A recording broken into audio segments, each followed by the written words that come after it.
মীন রাশি জাতক জাতিকাদের কিছু ব্রেকআপ জনিত কষ্ট আছে রিসেন্টলি। নতুন বছরে তাদের থেকেও দূরে থাকতে হবে যারা আপনাকে ঠকিয়েছে। রেজলিউশন এটা অ্যাড করুন। Financial investment is very important for Pisces.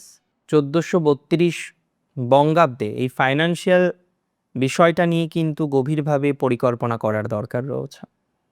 গভীরভাবে ভাবতে হবে বলে আমি অন্তত মনে করি। দিন শেষে যে আপনার অগ্রগতি আছে, হ্যাঁ, এটা নিয়ে তো আমার কোনো ডাউট নেই। তবে অগ্রগতির প্রসেসটাকে না জানলে সমস্যা হবে।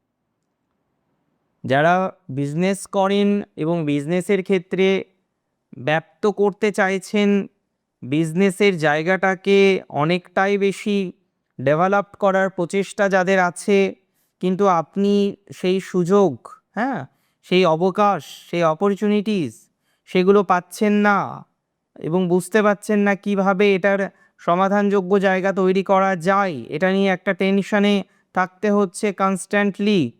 আমি কার্যত মনে করি এই ধরনের ক্ষেত্রে সিচুয়েশনের ইমপ্রুভমেন্ট হবে, অনেকটাই ডেভেলপমেন্টের জায়গা আপনারা তৈরি করতে পারবেন এবং সেটি সাকসেসের দিকে আপনাদেরকে বহন করে নিয়ে যাবে।